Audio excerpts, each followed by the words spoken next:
नमस्कार मेरे प्रिय विद्यार्थियों, आप सभी का हार्दिक स्वागत और अभिनंदन है। मैं डॉक्टर विनी शर्मा आपके सामने लेकर आई हूँ स्वतंत्र भारत में राजनीति 12th क्लास भारतीय राजनीति में नई बदलाव अध्याय 9 का ये दूसरा वीडियो है। विद्यार्थियों, पहले वीडियो में हमने ये जानने का प्रयास किया था कि भारतीय राजनीति के अंतर्गत 1990 या हम बात करें 1989 से लेकर के अब तक कौन कौन से बदलाव हमारे समक्ष आए। तो 1990 के प्रमुख बदलावों के बारे में हमने जानकारी हासिल करी। इसमें कांग्रेस प्रणाली की समाप्ति की ओर कदम बढ़ने लगे, गठबंधन सरकार की राजनीति आई, नई आर्थिक नीतियों का आगमन हुआ और इसी के साथ ही हमने कांग्रेस के पतन के कारणों को भी जाना था। विद्यार्थियों, इस वीडियो में हम यह जानने का प्रयास करेंगे कि अन्य पिछड़ा वर्ग का राजनीति में किस प्रकार से उदय हुआ और इसने राजनीति के अंतर्गत कौन से दूरगामी बदलावों को लेकर के वो आए। इसमें सबसे महत्वपूर्ण मुद्दा जो था वो मंडल मुद्दा था। मंडल मुद्दे की सिफारिशें थी। अयोध्या विवाद की हम बात करेंगे, इसमें गोधरा कांड, शाहबानो प्रकरण और बहुत सारे इसमें सहमति के मुद्दों पर हम चर्चा करेंगे। तो विद्यार्थियों, इसी के साथ ही हम आज शुरू करते हैं अन्य पिछड़ा वर्ग का राजनीतिक उदय। तो विद्यार्थियों, इस अवधि का सबसे दूरगामी बदलाव था अन्य पिछड़ा वर्ग का उदय।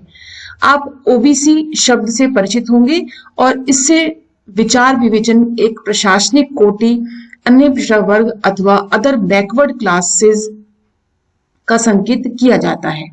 यह अनुसूचित जाति और अनुसूचित जनजाति से अलग एक कोटि है, यानी अलग एक प्रकार है जिसमें शैक्षणिक और सामाजिक रूप से पिछड़े समुदायों की गणना की जाती है। इन समुदायों में विद्यार्थी इन समुदायों को पिछड़ा वर्ग की भी संज्ञा दी जाती है और छठे अध्याय में हम यह देख भी चुके हैं कि पिछड़े जातियों के अनेक तबके कांग्रेस से दूर जा रहे थे। उनमें कांग्रेस के लिए समर्थन कम होता जा रहा था। ऐसे में गैर कांग्रेस दलों के लिए एक जगह पैदा हुई और इन दलों ने इस तबके का समर्थन हासिल किया। विद्यार्थियों, आपको याद होगा कि गैर कांग्रेसी दलों के राजनीतिक अभ्युदय की अभिव्यक्ति 1977 की जनता पार्टी की सरकार के रूप में हुई थी और जनता पार्टी के कई घटक मसलन भारतीय क्रांति दल और संयुक्त सोशलिस्ट पार्टी का ग्रामीण इलाकों के अन्य पिछड़े वर्ग में ताकतवर जनाधार उठा। अब हम चर्चा करते हैं विद्यार्थियों मंडल का लागू होना, यानी मंडल आयोग का लागू होना। 1980 के दशक में अन्य पिछड़ा वर्ग के बीच लोकप्रिय ऐसे ही राजनीतिक समूह को जनता दल ने एकजुट किया और राष्ट्रीय मोर्चा की सरकार ने मंडल आयोग की सिफारिशों को लागू करने का फैसला कर लिया। विद्यार्थियों, इससे अन्य पिछड़ा वर्ग की राजनीति को सुगठित रूप देने में मदद मिली थी और नौकरी में आरक्षण के सवाल पर तीखे वाद विवाद भी हुए थे। इन विवादों से अन्य पिछड़ा वर्ग अपनी पहचान को लेकर ज्यादा सजग हो गया, यानी ज्यादा सचेत हो गया और जो इस तबके को लामबंद करना, यानी इन सबको एकत्रित करना, इसके अंतर्गत उनको फायदा पहुंचा और इस दौर में ऐसी अनेक पार्टियां बनी, ऐसी अनेक दल आए जिन्होंने रोजगार और शिक्षा के क्षेत्र में अन्य पिछड़ा वर्ग को बेहतर अवसर उपलब्ध कराने की मांग की, मतलब ओबीसी को। इन दलों ने सत्ता में अन्य पिछड़ा वर्ग की हिस्सेदारी का सवाल भी उठाया और इन दलों का कहना था विद्यार्थियों कि भारतीय समाज में अन्य पिछड़ा वर्ग का एक बड़ा हिस्सा है। इसे देखते हुए अन्य पिछड़ा वर्ग का शासन में समुचित प्रतिनिधित्व और सत्ता में समुचित मौजूदगी तय करना लोकतांत्रिक कदम बन गया। आप देख सकते हैं विद्यार्थियों इन चित्रों के माध्यम से कि मंडल आयोग की रिपोर्ट को लागू करने पर राजनीतिक माहौल सरगर्म हो उठा था और जगह जगह विरोध प्रदर्शन भी होने लगे थे। अब बात करते हैं सबसे पहले हम मंडल आयोग की कि मंडल आयोग क्या था। दक्षिण के राज्यों में अगर बहुत पहले से नहीं तो कम से कम 1960 के दशक से अन्य पिछड़ा वर्ग के लिए आरक्षण का प्रावधान चल रहा था और यह नीति उत्तर भारत के राज्यों में भी लागू नहीं थी। 1977 और 79 की जनता पार्टी की सरकार के समय उत्तर भारत में पिछड़े वर्ग के आरक्षण के लिए राष्ट्रीय स्तर पर मजबूती से आवाज भी उठाई गई। बिहार के तत्कालीन मुख्यमंत्री कर्पूरी ठाकुर इस दिशा में अग्रणी थे। उनकी सरकार ने बिहार में ओबीसी को आरक्षण देने के लिए एक नई नीति लागू की और इसके बाद केंद्र सरकार ने 1978 में एक आयोग बिठाया और इसके जिम्मे पिछड़ा वर्ग की स्थिति को सुधारने के उपाय बताने का कार्य सौंपा। आजादी के बाद से यह दूसरा अवसर था जब सरकार ने ऐसा आयोग नियुक्त किया। इसी कारण विद्यार्थियों आधिकारिक रूप से इस आयोग को दूसरा पिछड़ा वर्ग आयोग भी कहा गया। आमतौर पर बच्चों इस आयोग को इसके अध्यक्ष बिंदेश्वरी प्रसाद मंडल के नाम से यानी मंडल कमीशन के नाम से भी जाना जाता है। मंडल आयोग का गठन भारतीय समाज के विभिन्न तबकों के बीच शैक्षिक और सामाजिक पिछड़ेपन की व्यापकता का पता लगाने और इन पिछड़े वर्गों की पहचान के तरीके बताने के लिए किया गया था। आयोग से यह भी अपेक्षा की गई विद्यार्थियों कि वह इन वर्गों के पिछड़ेपन को दूर करने का उपाय सुझाएगा। आयोग ने 1980 में अपनी सिफारिशें पेश की और इस वक्त तक जनता पार्टी की सरकार गिर चुकी थी। आयोग का मशवरा था कि पिछड़ा वर्ग को पिछड़ी जाति के अर्थ में स्वीकार किया जाए, क्योंकि अनुसूचित जातियों से इतर ऐसी अनेक जातियां और भी हैं जिन्हें वर्ण व्यवस्था से नीचे समझा जाता है। आयोग ने एक सर्वेक्षण किया और पाया कि इन पिछड़ी जातियों की शिक्षा संस्थाओं तथा सरकारी नौकरियों में बड़ी कम मौजूदगी है और इस वजह से आयोग ने इन समूहों के लिए शिक्षा संस्थाओं तथा सरकारी नौकरियों में 27% सीट आरक्षित करने की सिफारिश की। मंडल आयोग ने अन्य पिछड़ा वर्ग की स्थिति सुधारने के लिए कई और समाधान भी सुझाए विद्यार्थियों, जिनमें भूमि सुधार भी एक था। 1990 के अगस्त में राष्ट्रीय मोर्चा की सरकार ने मंडल आयोग की सिफारिशों में से एक को लागू करने का फैसला किया। यह सिफारिश केंद्र सरकार और उसके उपक्रमों की नौकरियों में अन्य पिछड़ा वर्ग को आरक्षण देने के संबंध में था। सरकार के एक फैसले से उत्तर भारत के कई शहरों में हिंसक विरोध का स्वर उमड़ा और इस फैसले को सर्वोच्च न्यायालय में भी चुनौती दी गई और यह प्रकरण विद्यार्थियों इंदिरा साहनी केस के नाम से भी प्रसिद्ध हुआ। सरकार के फैसले के खिलाफ अदालत में जिन लोगों ने अर्जी दायर की थी, इनमें एक नाम इंदिरा साहनी का भी था। 1992 के नवंबर में सर्वोच्च न्यायालय ने सरकार के निर्णय को सही ठहराते हुए अपना फैसला सुनाया। राजनीतिक दलों में इस फैसले के क्रियान्वयन के तरीके को लेकर कुछ मतभेद था और बहरहाल अन्य पिछड़ा वर्ग को आरक्षण देने के मसले पर देश के सभी बड़े राजनीतिक दलों की सहमति बनी। तो इस प्रकार से विद्यार्थियों जो मंडल आयोग का मुद्दा था वो 1978 में जनता पार्टी सरकार ने दूसरे पिछड़ा आयोग का इसमें गठन किया और इसके अध्यक्ष बिंदेश्वरी प्रसाद मंडल थे और इसलिए इसे मंडल आयोग के नाम से भी जाना गया। इनकी जो सिफारिशें थी कुल मिलाकर के अन्य पिछड़ा वर्ग ओबीसी को सरकारी नौकरियों में 27% आरक्षण देने का था और भूमि सुधारों को पूर्णतः से लागू करना था। और इसी प्रकार से 1990 में तत्कालीन प्रधानमंत्री वीपी सिंह की सरकार ने मंडल आयोग की सिफारिशों को लागू करने की घोषणा भी कर दी और इसके खिलाफ देश में बहुत सारे मंडल विरोधी हिंसक प्रदर्शन भी हुए थे। तो विद्यार्थियों आप देख सकते हैं बीपी मंडल, इनका जीवन काल 1918 से 1982, 1967 से 1970 तक, 1977 से 79 में बिहार में सांसद चुने गए और दूसरा पिछड़ा वर्ग आयोग की अध्यक्षता की। इस आयोग ने अन्य पिछड़ा वर्ग को आरक्षण देने की सिफारिश भी की। बिहार के समाजवादी नेता और 1968 में 1.5 माह तक बिहार के मुख्यमंत्री पद पर रहे और 1977 में जनता पार्टी में ये शामिल हो गए। अब देखिए विद्यार्थियों राजनीतिक परिणाम, किस चीज के राजनीतिक परिणाम? इन मंडल आयोग की सिफारिशों को क्रियान्वयन करने के राजनीतिक परिणाम क्या रहे? 1980 के दशक में दलित जातियों के राजनीतिक संगठनों का भी उभार हुआ और 1978 में बामसेफ यानी backward and minority communities employees federation का गठन हुआ और ये सरकारी कर्मचारियों का कोई साधारण या ट्रेड यूनियन नहीं था। इस संगठन ने बहुजन यानी अनुसूचित जाति और अनुसूचित जनजाति, अन्य पिछड़ा वर्ग और अल्पसंख्यकों की राजनीतिक सत्ता की जबरदस्त तरफदारी भी की। इसी का परवर्ती विकास दलित शोषित समाज संघर्ष समिति है, जिससे बाद के समय में बहुजन समाज पार्टी का उदय हुआ और इस पार्टी की अगुवाई काशीराम ने की। बहुजन समाज पार्टी यानी बसपा अपने शुरुआती दौर में एक छोटी पार्टी थी और इसे पंजाब, हरियाणा और उत्तर प्रदेश के दलित मतदाताओं का समर्थन हासिल था, लेकिन 1989 और 1991 के चुनावों में इस पार्टी का उत्तर प्रदेश में सफलता नहीं मिली। आजाद भारत में यह पहला मौका था विद्यार्थियों जब कोई राजनीतिक दल मुख्यतः दलित मतदाताओं के समर्थन के बूते ऐसी राजनीतिक सफलता हासिल कर पाया था। दरअसल काशीराम के नेतृत्व में बसपा ने अपने संगठन की बुनियाद व्यवहार केंद्रित नीतियों पर रखी थी और बहुजन यानी अनुसूचित जाति, अनुसूचित जनजाति और अन्य पिछड़ा वर्ग और धार्मिक अल्पसंख्यक देश की आबादी में सबसे ज्यादा हैं और संख्या के लिहाज से एक सब मजबूत राजनीतिक ताकत का रूप ले सकते हैं। बसपा के आत्मविश्वास को इस तथ्य से बड़ा बल मिला और इसके बाद बसपा राज्य में एक बड़ी राजनीतिक ताकत के रूप में उभर भी चुकी थी और उसने एक से ज्यादा दफे यहाँ सरकार भी बनाई। इस पार्टी का सबसे ज्यादा समर्थन दलित मतदाता ने किया, लेकिन अब इसने समाज के विभिन्न वर्गों के बीच अपना जनाधार बढ़ाना प्रारंभ कर दिया। भारत के कई हिस्सों में दलित राजनीति और अन्य पिछड़ा वर्ग की राजनीति ने स्वतंत्र रूप धारण कर लिया और इन दोनों के बीच अक्सर प्रतिस्पर्धा भी चलती रहती है। हम देख सकते हैं इस कार्टून में, क्या इससे पिछड़े और दलित समुदायों के सभी नेताओं को लाभ होगा या इन समूहों के भीतर मौजूद कुछ ताकतवर जातियां और परिवार ही सारे फायदे अपनी मुट्ठी में कर लेंगे। दूसरा क्या कह रही है इसके अंदर कार्टून में कि असल मुद्दा नेताओं का नहीं है, जनता का है। क्या इस बदलाव में से सचमुच के वंचितों के लिए बेहतर नीतियां बन पाएंगी और उन पर कारगर तरीके से अमल हो पाएगा, फिर ये सारा कुछ एक राजनीतिक खेल मात्र बनकर रह जाएगा।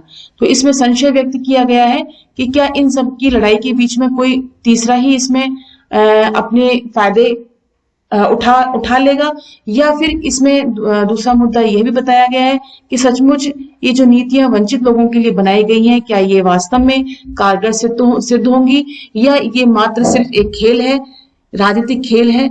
इस प्रकार का व्यंग इसमें किया गया है। विद्यार्थियों हम देख सकते हैं काशीराम 1934 से 2006 बहुजन समाज के सशक्तिकरण के प्रतिपादक, बहुजन समाज पार्टी बसपा के संस्थापक, सामाजिक और राजनीतिक कार्य के लिए केंद्र सरकार की नौकरी से इस्तीफा और बाम से DS4 और अंततः 1984 में बसपा की स्थापना, कुशाग्र रणनीतिकार। आप राजनीतिक सत्ता को सामाजिक समानता का आधार मानते थे। उत्तर भारत के राज्य में दलित राजनीति के संगठनकर्ता भी रहे। अब बात करते हैं विद्यार्थियों सांप्रदायिकता, धर्मनिरपेक्षता और लोकतंत्र की। विद्यार्थियों इस दौर में आया एक दूरगामी बदलाव था धार्मिक पहचान पर आधारित राजनीति का उदय। इसने धर्मनिरपेक्षता और लोकतंत्र के बारे में बहसों को सरगर्म कर दिया। हमने विद्यार्थियों छठे अध्याय में भी पढ़ा था कि आपातकाल के बाद भारतीय जनसंघ जनता पार्टी में शामिल हो गया और जनता पार्टी के पतन और बिखराव के बाद भूतपूर्व जनसंघ के समर्थक 1980 में भारतीय जनता पार्टी भाजपा बनाई और शुरू में भाजपा ने जनसंघ की अपेक्षा कहीं ज्यादा बड़ा राजनीतिक मंच अपनाया। इसने गांधीवादी समाजवाद को अपने विचारधारा के रूप में स्वीकार किया और बहरहाल भाजपा को 1980 और 1984 के चुनावों में खास सफलता नहीं मिली। 1986 के बाद इस पार्टी ने अपनी विचारधारा में हिंदू राष्ट्रवाद के तत्वों पर जोर देना शुरू कर दिया और भाजपा ने हिंदुत्व की राजनीति का रास्ता चुना और हिंदुओं को लामबंद करने की रणनीति अपना ली। हिंदुत्व और हिंदूपन शब्द को वी.डी. सावरकर ने गढ़ा और इसको परिभाषित करते हुए उन्होंने इसे भारतीय यानी कि उनके शब्दों में हिंदू राष्ट्र की बुनियाद बताया। उनके कहने पर का आशय यह था विद्यार्थियों कि भारत राष्ट्र का नागरिक वही हो सकता है जो भारत भूमि को न सिर्फ पितृभूमि बल्कि अपनी पुण्य भूमि भी स्वीकार करे। हिंदुत्व के समर्थकों का तर्क है कि मजबूत राष्ट्र सिर्फ एकीकृत राष्ट्रीय संस्कृति की बुनियाद पर ही बनाया जा सकता है।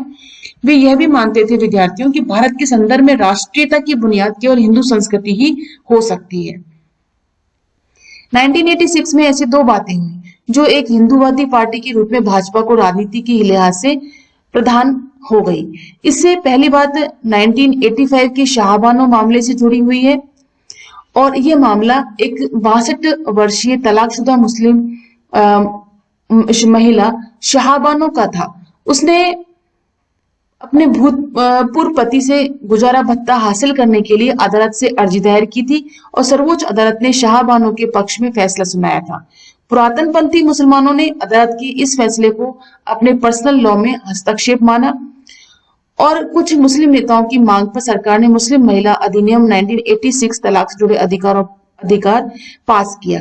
इस अधिनियम के द्वारा सर्वोच्च न्यायालय के फैसले को निरस्त कर दिया गया और सरकार के इस कदम का कई महिला संगठनों और मुस्लिम महिलाओं की जमात तथा अधिकांश बुद्धिजीवियों ने विरोध किया और भाजपा ने कांग्रेस सरकार के इस कदम की आलोचना की और इसे अल्पसंख्यक समुदाय को दी गई अनावश्यक रियायत या तुष्टीकरण करार दिया। तो इस प्रकार से विद्यार्थी शाहबानो एक जो मुस्लिम महिला थी, इसे तलाक के बाद पति ने गुजारा भत्ता देने से मना कर दिया था और सर्वोच्च न्यायालय ने अनुच्छेद 44 समान नागरिक संहिता के तहत शाहबानो के पति के गुजारा भत्ता देने का निर्देश किया था। लेकिन बाद में हुआ क्या कि जब इसे पर्सनल लॉ के अंतर्गत हस्तक्षेप माना मुसलमानों ने, तो इस मुस्लिम नेताओं ने मांग की कि सरकार ने मुस्लिम महिला अधिनियम 1986 पास कर दिया है और इस अधिनियम के द्वारा सर्वोच्च न्यायालय के फैसले को हम निरस्त कर देना चाहिए। सरकार के इस कदम का कई महिला संगठनों ने भी विरोध किया, बुद्धिजीवी ने भी विरोध किया और भाजपा ने कांग्रेस सरकार के इस कदम की आलोचना भी की और अल्पसंख्यक समुदाय को दी गई ये आवश्यक रियायत को उसने तुष्टीकरण करार दे दिया। इसके बाद विद्यार्थियों हम बात करते हैं अयोध्या विवाद की। अयोध्या विवाद दूसरी बात का संबंध फैजाबाद जिला न्यायालय द्वारा फरवरी 1986 में सुनाए गए फैसले से है। इस अदालत ने फैसला सुनाया था कि बाबरी मस्जिद के अहाते का ताला खोल दिया जाना चाहिए ताकि हिंदू यहाँ पूजा पाठ कर सकें, क्योंकि वे इस जगह को पवित्र मानते हैं। अयोध्या स्थित बाबरी मस्जिद को लेकर दशकों से विवाद चला आ रहा था। बाबरी मस्जिद का निर्माण अयोध्या के मीर बाकी ने करवाया था। यह मस्जिद 16वीं सदी में बनी थी और मीर बाकी मुगल शासक बाबर का सिपह सलार था और कुछ हिंदू मानते हैं कि भगवान राम की जन्मभूमि पर बने हुए एक राम मंदिर को तोड़कर उसी जगह पर यह मस्जिद बनवाई गई थी। इस विवाद ने अदालती मुकदमे का रूप ले लिया और मुकदमा कई दशकों तक चला। 1940 के दशक के आखिरी सालों में मस्जिद में ताला लगा दिया गया और क्योंकि मामला अदालत के हवाले था, जैसे ही बाबरी मस्जिद के अहाते का ताला खुला वैसे ही दोनों पक्षों में लामबंदी होने लग गई।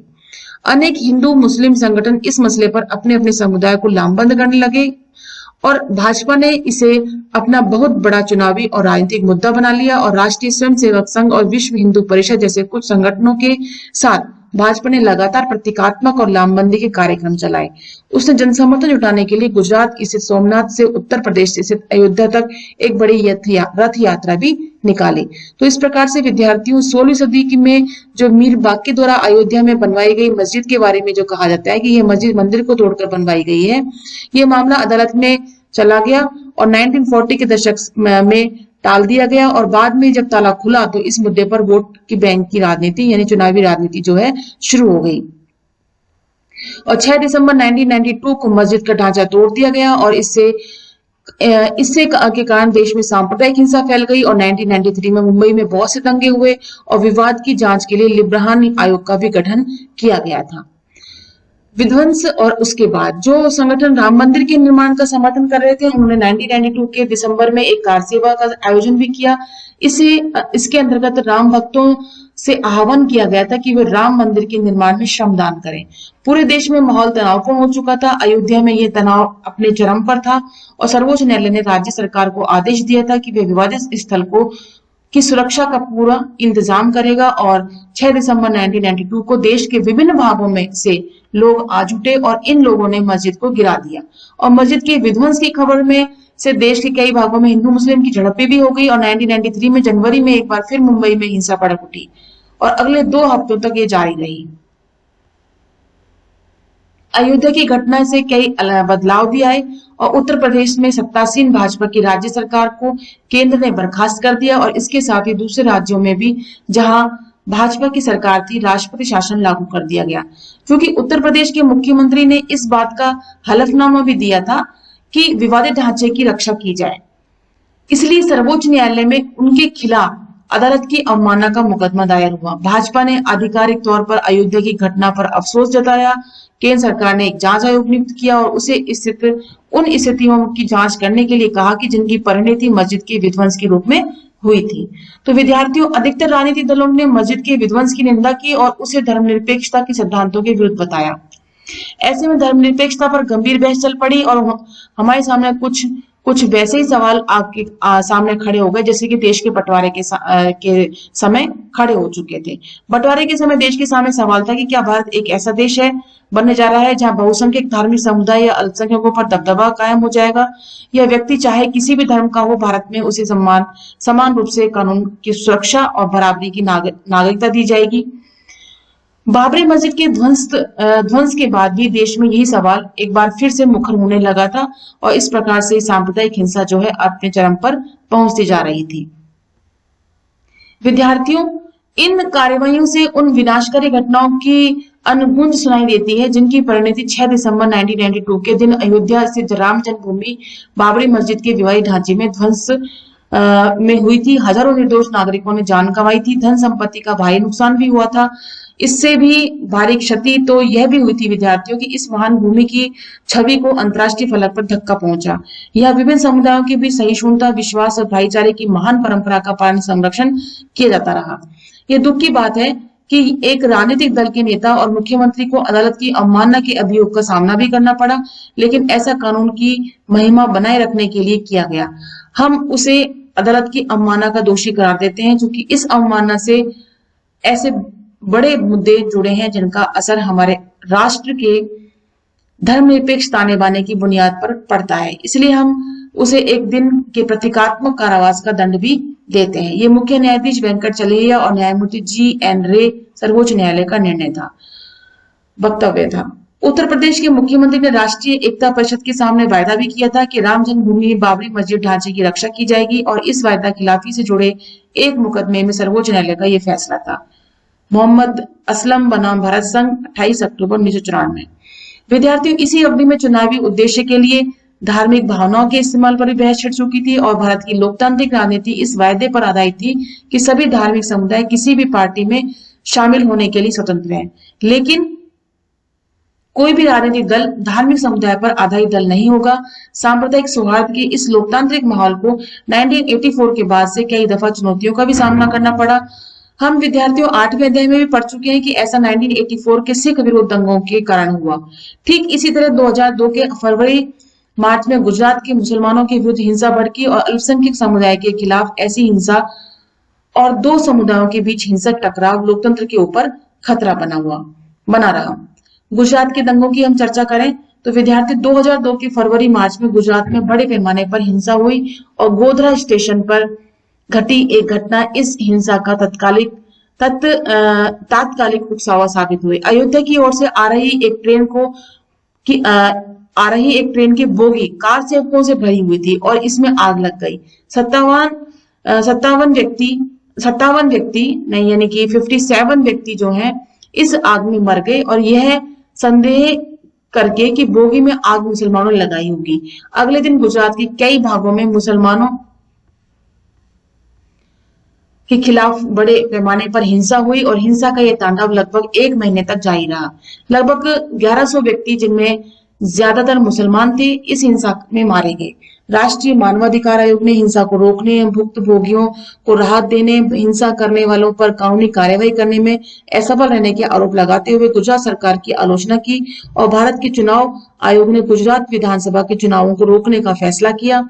और 1984 के सिख विरोधी दंगों के समान गुजरात के दंगों से भी यह जाहिर हो चुका था कि सरकारी मशीनरी सांप्रदायिक भावनाओं के आवेग में आ रही है और गुजरात में घटी ये घटनाएं हमें आगाह करती हैं कि राजनीतिक उद्देश्यों के लिए धार्मिक भावनाओं को भड़काना खतरनाक तो हो ही सकता है, इससे हमारी लोकतांत्रिक राजनीति को खतरा पैदा हो सकता है। तो इस चित्र में हम देख सकते हैं विद्यार्थियों गुजरात दंगों को कि 27 फरवरी 1947 को संविधान सभा से संबंधित मौलिक अधिकार, अल्पसंख्यक तथा आदिवासी एवं अन्य मामलों की सलाहकार समिति की पहली ही बैठक में पटेल ने जोर देकर कहा था कि ये हमारे ऊपर है कि हम इसे एक खोखला दावा, एक झूठा दावा साबित करें और जता दें कि अपने अल्पसंख्यकों की रक्षा की चिंता हमसे ज्यादा और कोई नहीं कर सकता। हमारा ध्येय उनमें से हर एक को संतुष्ट करना। आइए हम साबित करें कि हम अपने ऊपर शासन कर सकते हैं और किसी दूसरे पर शासन करने की हमारी महत्वाकांक्षा नहीं है। गुजराती घटनाओं से देश मर्माहत है और इन घटनाओं की शुरुआत गोधरा कांड से हुई और फिर लगातार 2 महीने से भी ज्यादा हिंसा का तांडव मचा जिससे पूरा राज्य दहल उठा था। इसमें कोई शक नहीं विद्यार्थियों के आयोग की राय में राज्य सरकार लोगों के जीवन, स्वतंत्रता, समता और गरिमा के हनन को रोकने में बुरी तरह नाकाम रही। घावों को भरना, शांति सौहार्द से भरे भविष्य की राह तलाशना जरूरी नहीं, लेकिन इन उच्च आदर्शों को पाने की कोशिश न्याय तथा देश के संविधान के मूल्यों और कानूनों की बुनियाद पर की जानी चाहिए। इस कार्टून में देखिए, क्या यही हमारा भविष्य होने जा रहा है? क्या ऐसा कोई रास्ता नहीं कि हम इन बातों को बीते हुए दिनों की बात बना दें? क्या ये हम सुनिश्चित कर सकते हैं कि जो लोग ऐसे जनसंहार या योजनाएं बनाएं, अमल करें, उसे समर्थन दें और वे कानून के हाथों से बच नहीं पाए? ऐसे लोगों को कम से कम राजनीतिक रूप से तो सबक सिखाना ही चाहिए। विद्यार्थियों, अब हम बात करते हैं एक नई सहमति का उदय, कि एक नई सहमति का उदय कि किन किन विभिन्न दलों में बढ़ती सहमति के कौन कौन से मुद्दे हैं जिन पर हम चर्चा कर सकते हैं। 1989 के बाद की अवधि को कभी कभार कांग्रेस के पतन और कांग्रेस के अभ्युदय की भी अवधि कहा जाता है। यदि आप इस दौर के दोनों ही बातें आती है, पतन भी होता है इसके अंदर कांग्रेस का और दूसरी जगह भाजपा का अभ्युदय होता है। और यदि आप इस दौर की राजनीति के जटिल चरित्र को समझना चाहते हैं तो आपको कांग्रेस और भाजपा की चुनावी हार जीत की तुलना भी आपको इसमें देखनी होगी। अब यहाँ देखिए, प्रधानमंत्री अटल बिहारी वाजपेयी, मुख्यमंत्री गुजरात के को मेरा संदेश है कि वे राजधर्म का पालन करें और शासक को अपनी प्रजा के बीच जाति, मत या धर्म के आधार पर भेदभाव नहीं करना चाहिए। 4 अप्रैल 2002 में। तो आप देख सकते हैं कांग्रेस और भाजपा की चुनावी जीत और हार का बदलता परिदृश्य। तो ये रेड ब्लॉक में भाजपा और ब्लू ब्लॉक में कांग्रेस। तो कांग्रेस का आप देख सकते हैं यहाँ पे 84, 89 में कांग्रेस का, 1991 में, 1996 में, 1998, 1999 और 2004 में। तो वोटों में हिस्सा, प्राप्त वोटों का प्रतिशत, कांग्रेस और भाजपा, ऊपर दी गई तालिका की सूचनाओं के अर्थ को खोजने की कोशिश कीजिए। अब देखिए, सबसे पहले गौर कीजिए, इस अवधि में भाजपा और कांग्रेस कठिन प्रतिस्पर्धा में लगे हुए थे और 1984 के चुनावों से तुलना करने पर आप इन पार्टियों की चुनावी सफलता में क्या अंतर पाते हैं? दूसरी बात आती है, आप देखेंगे कि कांग्रेस और भाजपा दोनों को मिले वोटों को जोड़ दें तब भी 1989 के बाद से उन्हें इतने वोट नहीं मिले कि वे कुल मतों की 50% से ज्यादा हों, मतलब 50% से भी ज्यादा हों। ठीक इसी तरह इन दोनों दलों को जितनी सीटें मिली उन्हें जोड़ें, आप देखेंगे कि ये सीटें लोकसभा की कुल सीटों के 50% से भी अधिक नहीं है। तो बाकी वोट और सीटें कहाँ गई? आइए दूसरे अध्याय की बात करें। तो आपने इस अध्याय में 2 पार्टी तंत्रों के बारे में भी पढ़ा था और आइए इस किताब के आखिरी पन्नों पर हम नजर डालें। तो यहाँ कांग्रेस और जनता पार्टी तंत्र के आरेख पर गौर कीजिए और बताइए कि मौजूदा दलों में ऐसे कौन कौन से दल हैं जो न तो दलों की कांग्रेस परिवार में थे और न जनता पार्टी के परिवार है। 90 के दशक में राजनीतिक मुकाबला भाजपा गठबंधन और कांग्रेस नेतृत्व गठबंधन के बीच चला। क्या आप ऐसी पार्टियों की सूची बना सकते हैं जो दोनों में से किसी गठबंधन में शामिल नहीं है? तो विद्यार्थियों, विभिन्न दलों में बढ़ती सहमति के मुद्दों पर हम प्रकाश डाला तो उसमें हमें ये पता चला कि नई आर्थिक नीति पर सहमति और पिछड़ी जातियों के राजनीतिक और सामाजिक दावों की स्वीकृति और क्षेत्रीय दलों की भूमिका एवं साझेदारी की स्वीकृति और विचारधारा की जगह कार्यसिद्धि पर जोर, ये सारी चीजें जो है इन सभी दलों में आपस में सहमति की मापदंड बने। इसके बाद हम देखें 2004 की लोकसभा चुनाव की बात हम करें तो 2004 के चुनाव में कांग्रेस भी पूरे जोर के साथ गठबंधन में शामिल हुई और राजग की हार हुई और संयुक्त प्रगतिशील गठबंधन सप्तंग की सरकार बनी और इस गठबंधन का नेतृत्व कांग्रेस ने किया और संयुक्त प्रगतिशील गठबंधन को वाम मोर्चा ने समर्थन दिया और 2004 के चुनाव में एक हद तक कांग्रेस का पुनरुत्थान भी हुआ और 1991 के बाद इस दफा पार्टी की सीटों की संख्या एक बार फिर बढ़ चुकी थी। 2004 के चुनाव में राजग और सपरंग को मिले कुल वोटों का अंतर बड़ा कम था और इस तरह दलीय प्रणाली 70 के दशक की तुलना में एकदम ही बदल गई। और 1990 के दशक के बाद से हमारे सामने जो राजनीतिक प्रक्रिया आकार ले रही थी उनमें मुख्य रूप से 4 तरह की पार्टियां थी। कांग्रेस के साथ गठबंधन में शामिल दल, भाजपा के साथ गठबंधन में शामिल दल, वाम मोर्चा के दल और कुछ ऐसे दल जो तीनों में से किसी में भी शामिल नहीं है। इस स्थिति में संकेत मिलते हैं कि राजनीतिक मुकाबला बहुकोणीय हो चुका था। इन स्थितियों का एक तकाजा राजनीतिक विचारधाराओं में हेरफेर भी होता है। आगे बढ़ती सहमति पर हम प्रकाश डालें, जैसे कि अभी हमने आपसे बात की थी बढ़ती सहमति के बारे में कि अनेक महत्वपूर्ण मसलों पर अधिकतर दलों के बीच एक व्यापक सहमति बन चुकी थी। कड़े मुकाबले और बहुत से संघर्षों के बावजूद अधिकतर दलों के बीच एक सहमति उभरी थी और पड़ रही थी, और वह सहमति 4 बातों पर निर्भर थी। सबसे पहली बात आती है नई आर्थिक नीति पर सहमति। कई समूह नई आर्थिक नीति के खिलाफ थे, लेकिन ज्यादातर राजनीतिक दल इन नीतियों के पक्ष में थे, और अधिकतर दलों का मानना था कि नई आर्थिक नीतियों से देश समृद्ध होगा और भारत विश्व की एक आर्थिक शक्ति बनेगा। आप देख सकते हैं लोकसभा के चुनाव परिणाम 2004 के राजग, सपरंग, वामदल और अन्य। दूसरा था कि पिछड़ी जातियों ने राजनीतिक और सामाजिक दावे की स्वीकृति। राजनीतिक दलों ने पहचान लिया कि पिछड़ी जातियों के सामाजिक और राजनीतिक दावे को स्वीकार करने की आवश्यकता है, और इस कारण आज सभी राजनीतिक दल शिक्षा, रोजगार में पिछड़ी जातियों के लिए सीटों के आरक्षण के पक्ष में है। राजनीतिक दल यह भी सुनिश्चित करते हैं विद्यार्थियों कि अन्य पिछड़ा वर्ग को सत्ता में समुचित हिस्सेदारी भी मिलनी चाहिए। इसके बाद तीसरी सहमति आती है देश के शासन में प्रांतीय दलों की भूमिका की स्वीकृति। प्रांतीय दल और राष्ट्रीय दल का भेद अब लगातार कम होता जा रहा है, और हमने इस अध्याय में देखा कि प्रांतीय दल केंद्र सरकार में साझेदारी बना रहे हैं, और इन दलों ने पिछले 20 सालों में देश की राजनीति में महत्वपूर्ण भूमिका निभाई। और चौथी सहमति आती है विचारधारा की जगह कार्यसिद्धि पर जोर देना। विचारधारागत सहमति के बगैर राजनीतिक गठबंधन की राजनीति के इस दौर में राजनीतिक दल विचारधारागत अंतर की जगह सत्ता में हिस्सेदारी की बातों पर जोर दे रहे हैं। जो मिसाल के लिए अधिकतर दल भाजपा के हिंदुत्व की विचारधारा से सहमत नहीं है, लेकिन ये दल भाजपा के साथ गठबंधन में शामिल हुए हैं और सरकार बनाई जो 5 साल तक चली। यही सब महत्वपूर्ण बदलाव है विद्यार्थियों। आगामी राजनीति इन्हीं बदलावों के दायरे में आकार लेगी, और भारत की राजनीति की इस अध्ययन की शुरुआत में हमने चर्चा की थी कि कांग्रेस किस तरह एक प्रभावशाली पार्टी बनकर उभरी है, और इस स्थिति में चलकर हम एक ऐसे पड़ाव पर पहुंचे हैं जहां राजनीतिक प्रतिस्पर्धा इतनी ज्यादा तेज हो चुकी है। लेकिन इस प्रतिस्पर्धी राजनीति के बीच मुख्य राजनीतिक दलों में कुछ एक मसलों पर सहमति भी बनी है।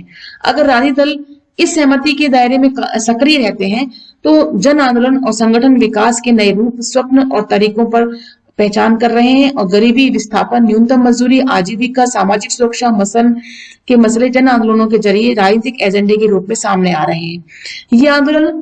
ये आंदोलन राज्य को उनकी जिम्मेदारियों के प्रति सचेत कर रहे हैं, और इसी तरह लोग जाति, लिंग, वर्ग और क्षेत्र के संदर्भ में न्याय तथा लोकतंत्र के मुद्दे उठा रहे हैं।